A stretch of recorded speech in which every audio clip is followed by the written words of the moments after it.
world where achievements and accolades motivate us to do more and be more, we're often left wondering, is this really it? Deep inside, you know there is more to life. You're ready to leave behind the old, push your way through, and claim the deeper life that's calling you. That's where we excel. We're your hosts, Stephanie Allen and Maren and and this is the Soulful Leader Podcast. Sit back and relax as we share the shortcuts we've uncovered to help you make shift happen.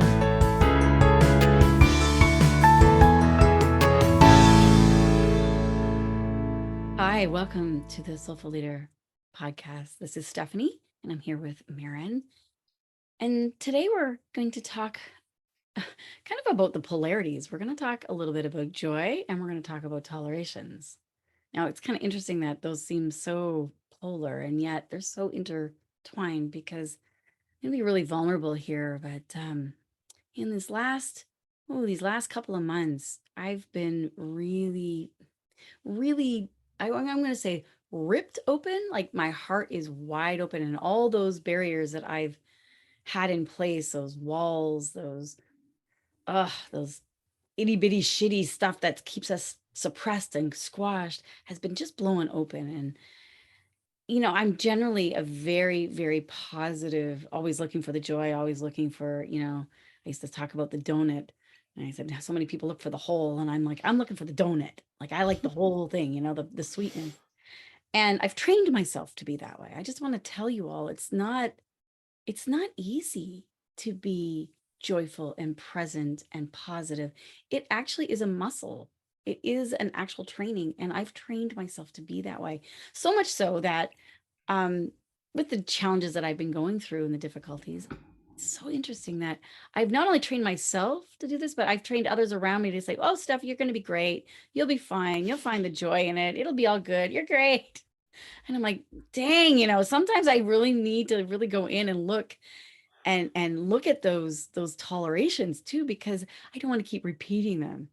And that's a challenge for me because I just want to run away from it and be all Pollyanna and positive and things like that. And I don't want to be stuck in the mire and the muck with that. So Maren and I have been talking before we started recording just about how to merge both tolerations and joy, and why that is an important practice in our lives on both ways. So welcome. I think it's so important, especially at this time of year, because last week, it's Giving Tuesday today, and we're going into the holidays. And last week we had Aaron on who talked about giving with intention. And as we go into this season, there's a lot of tradition. And I love tradition. It's fantastic. What happens with tradition for me is that it also comes with my old personality. Like all of my old stuff comes up. I go visit family and they see me in a certain way. So I become that person again. And when you were talking about the choosing joy and the things that we tolerate and the merging the two, I think that it's a perfect opportunity for us going into this season of our past coming back and choosing, and then we're going into the new year where we want to choose who we want to be going forward. And what does it look like to combine those two and not either get stuck in the old, who I was, the muck and the mire, or, that term toxic positivity, which I didn't understand until recently. And you were just talking about it of like, none, la, la, la, la, la, none of that stuff exists. And I'm just going to go forward and pretend like none of it exists. So there is a balance that we strike between those two. And I'm going to bring up a book that I read named, it's by Ross Gay, and I actually forgot the name. It's like Little Delights. Do you remember the name of it? Oh, I wish it'll come to me. So here's the deal though. What he did was he spent a year looking for joy.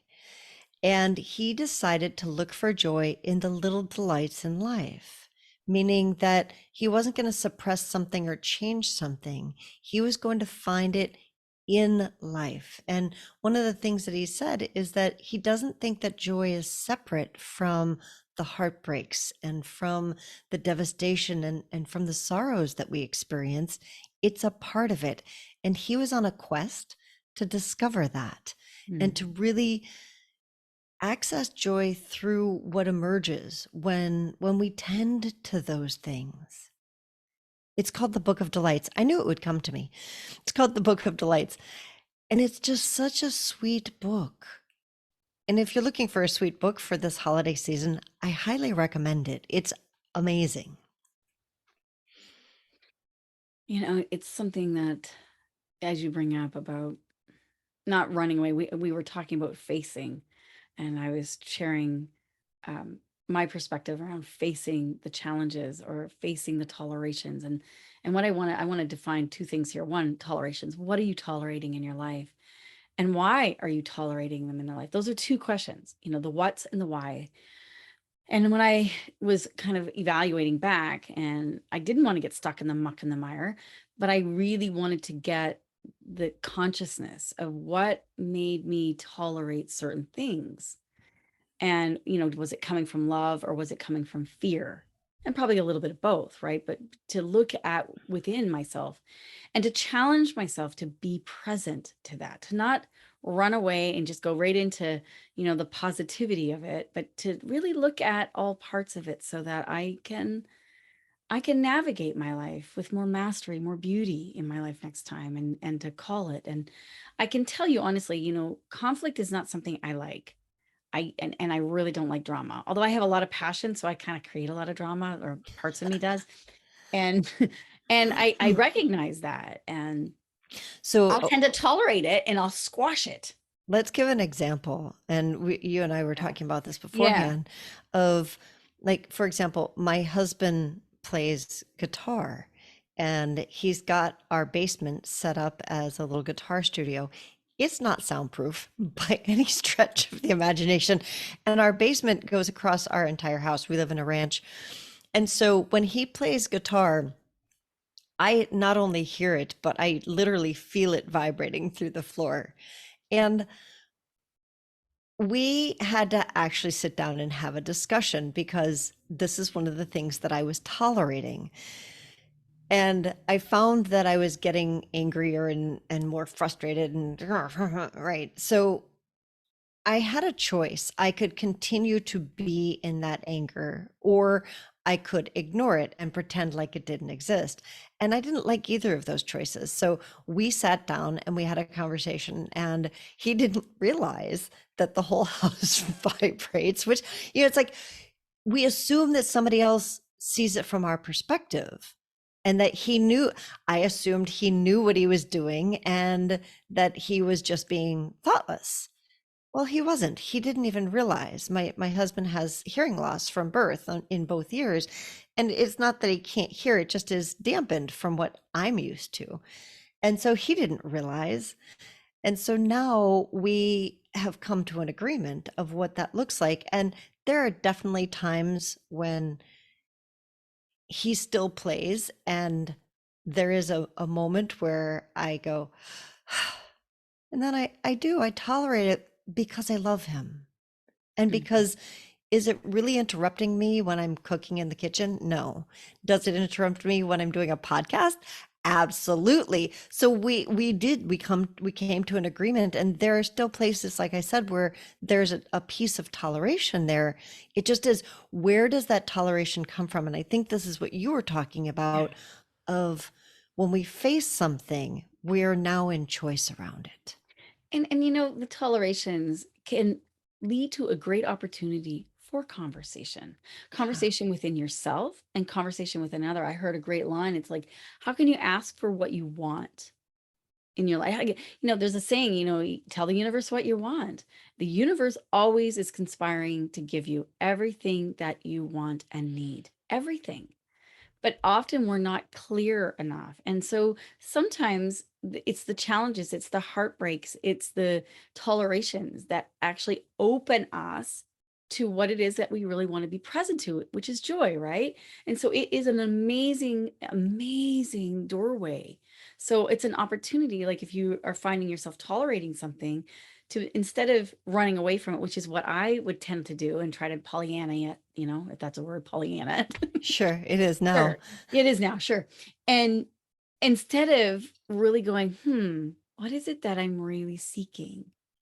And what is it that can I challenge that fear that wants to make me run away and hide, or to angrily face it with resentment and going, ah, instead, can I allow myself to have a loving presence with this, with joy, with kindness, to say, oh, isn't this a great opportunity?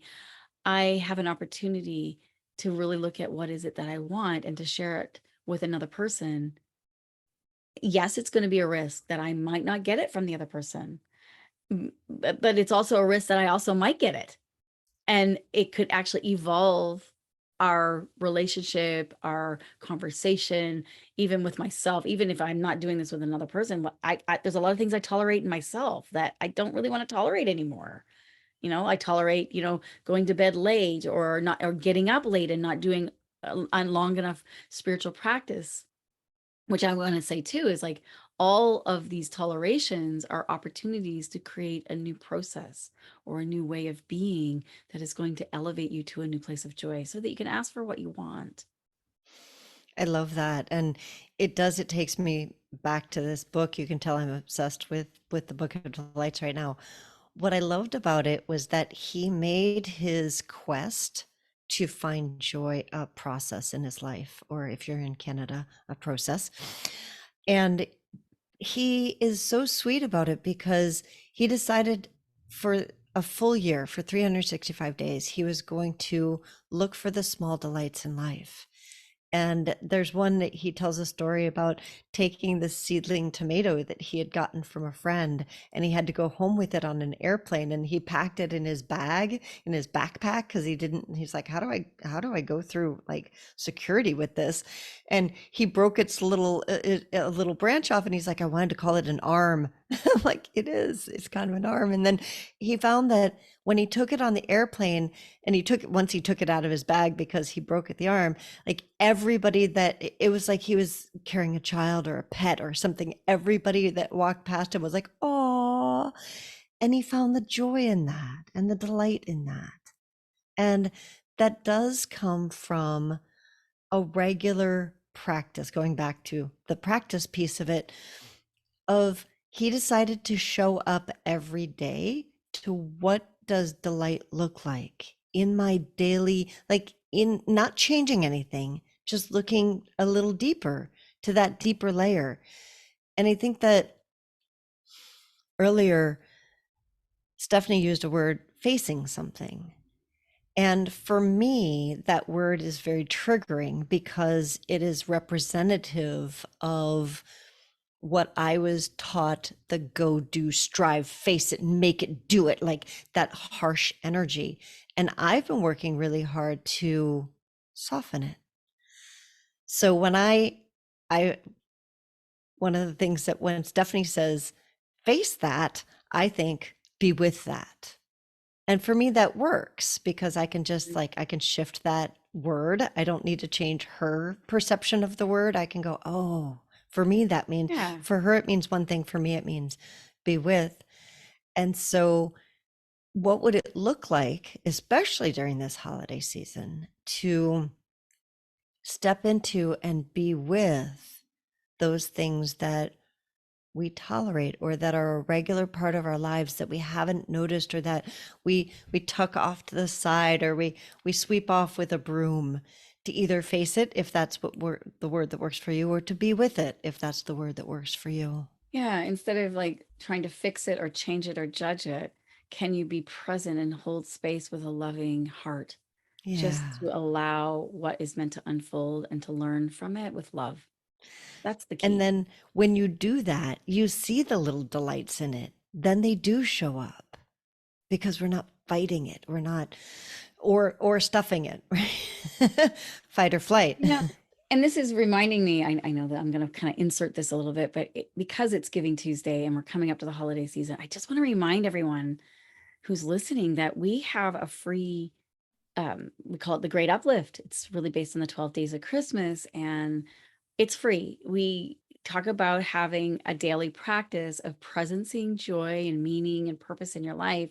This is something that we are collectively doing together between December 24th and the 6th of January. We're going to kick it off on the solstice on the 21st of December. So if you are interested, please, it is a wonderful way to join and to start practicing. I know myself, it is a practice, right? It is a practice, and practice doesn't mean perfect. It just, I think this is Maren's quote, practice doesn't mean perfect. It means permanent, like Right. you're creating permanency. So I want to, as myself as an intention, I want to be present to both what I'm tolerating and also being able to deepen the joy in my life too, and not be swept away by either one, but to hold center in the two. I mean, some of you people might out there might be saying, "Oh, that would be realism." It's like, well, I talk about it as evolution. I want to keep evolving it, and as you keep evolving, actually, tolerations, you'll see more darkness because you have more light to shine into that area, but you'll also see more light too because you're able to build more light. You'll be able. So it doesn't mean that things get. I mean, this is like from my own vulnerability. It doesn't mean that things get easier. They get more illuminated and you actually feel more deeply. And so that is also feeling the hard things or the different things. But I want to remind you too, we're not our feelings, we're not our thoughts, we're also not our body. We're so much more. And if we can practice a process of observing, it doesn't mean that you're leaving your body. It doesn't mean that you're not feeling all these things. It means that you're not carried away from them. You're not like swept and ripped out, like the carpet's not ripped out from underneath you. And even if it is, you still have a space within you to hold presence for love and joy and meaning and purpose. So it's important. We're needing this more. And it's not about doing it on our own anymore either. It's allowing ourselves to be inspired and ignited and informed by those around us in the most beautiful way too. I was reminded of a magnet while you were talking. And oftentimes we want to go to one side or to the other and make one of them wrong. You're talking about the light and the dark, or the joys and the tolerations, whatever the polarities are. And if you think about a magnet, it's got both polarity. And if you think, well, I just want one of those, and you break the magnet in half, you don't get just one of those. You just get a smaller version of the magnet that still has both polarities on it. So one can't exist without the other. It just is, how are we going to process it? How are we going to presence it? How are we going to be with it? And to make it kind of practical as we're going into the holidays, and we probably will be, either we're going to be with family, which will trigger us, or we won't be, which will also trigger us, right? Because we'll be the one like, poor me, oh, poor sad tomato, right? We did that on episode 74. We'll be the like, I'm the one who has to work on the holidays, or I'm the one who, my family isn't around anymore in the holidays, or my family doesn't love me in the holidays, or I have to go to my family's and I can't stand my family. Like there's all the stories.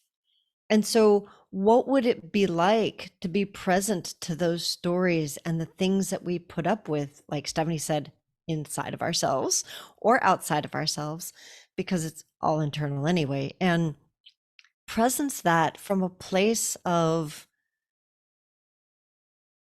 what are the small delights that I could find in this day? Or the small delights in what I'm tolerating.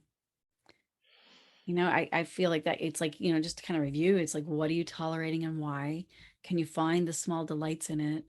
And tolerations can also be the doorway to looking at what is it that I really want out of my life so that I can ask for it in a more beautiful way. And can I practice being more present to the joy, even when it's hard, even when it's challenging, even when it hurts? Can I find the beauty and the joy underneath it? And that is the practice. And that is, if you would like support with that, or you're not even sure what we're talking about, or you want to do it with a group of people who are like, ooh, I want to explore this. That's what we do. That is what we are doing with the Great Uplift, the 12 Days of Christmas. And as Stephanie said before, it's completely free. It is our gift to you, and not just on this Giving Tuesday. It's not one of those like, get it today or else it'll be gone. No, you can sign up for it up until the 21st, I believe, December 21st. So please do visit our website, the Soulful Leader podcast.com, to get more information on that, and come be a part of what is it like to presence your day. And the cool part about this particular exercise, just to give a little bit more about it, is that each of the days between the 24th and the 6th, the 24th of December and the 6th of January, each of them represents a month of the new year. So you will be presencing not only the joy and the things that you're tolerating and the, what's going on in your world on that day, it will also help you to presence your future and influence it and impact it. And create space within yourself to receive the joys and blessings that are wanting to be given to you. Yeah. Your home. It's such a cool practice. I think It is. you kind of got the idea that Stephanie and I both love this practice and really want to share it with you. So sweet. Well, if you're interested in the book that I mentioned, it is called The Book of Delights. It's by an author named Ross Gay. So you can find that on Amazon. And no affiliation, just absolutely loved it. And if you'd like to join the Great Uplift, the information is on our website, the Soulful Leader podcast.com. And we would love to hear from you this week of giving as we go into the holidays, and find out from you, where are the things that you're tolerating and what are some of the little delights that might be nested in those tolerations. So you can find us on Facebook and on LinkedIn under the Soulful Leaders. And we will see you all next week on the Soulful Leader podcast.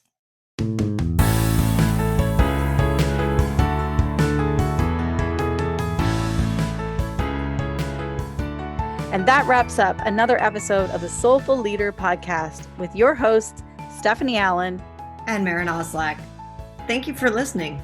If you'd like to dive deeper, head over to our website at thesoulfulleaderpodcast.com. Until next time.